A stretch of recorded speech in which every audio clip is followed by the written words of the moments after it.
हेडलाईन्सचे प्रायोजक आहे NBC bearings, लांब पळण्यासाठी। अजित पवार वयस्कर माणसांची किंमत करत नाहीत। अजितदादांचे सख्खे बंधू श्रीनिवास पवारांची टीका, तर श्रीनिवास पवारांची भूमिका सर्वसामान्यांना पटणारी, रोहित पवारांचं मत।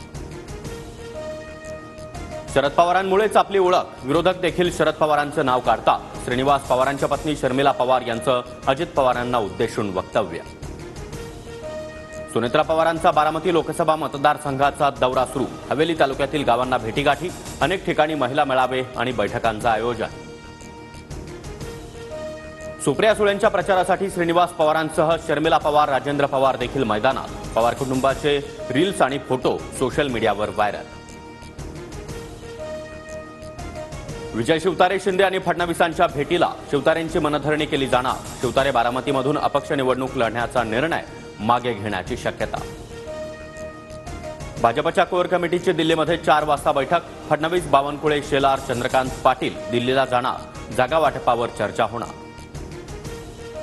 अजित पवार आणि प्रफुल्ल पटेल उद्या दिल्लीला जाण्याची शक्यता। जागा वाटपासंदर्भात चर्चा होणार। आज किंवा उद्या महायुतीचं जागा वाटप निश्चित होणार।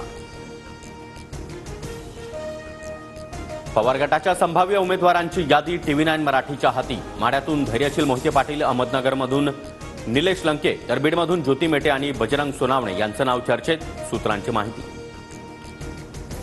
शिवसेनेच्या लोकसभा उमेदवारांची यादी आज जाहीर होण्याची शक्यता। पहिल्या यादीमध्ये 10 उमेदवारांची नावं असणार, सूत्रांची माहिती।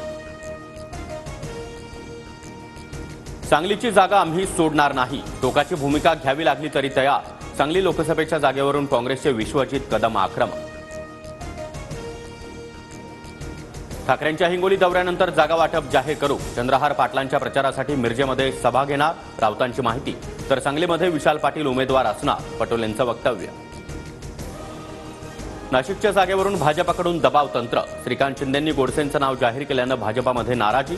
इच्छुक उमेदवार दिनकर पाटलांच्या उमेदवारीसाठी दबाव तंत्राचा वापर। रशियामध्ये पुन्हा एकदा व्लादिमीर पुतीन सत्तेत। 88% मतांनी व्लादिमीर पुतीन विजयी। 1999 पासून पुतीन रशियाच्या सत्तेवर। हेडलाईन्सचे प्रायोजक आहे एनबीसी बेरिंग्स, लांब पळण्यासाठी।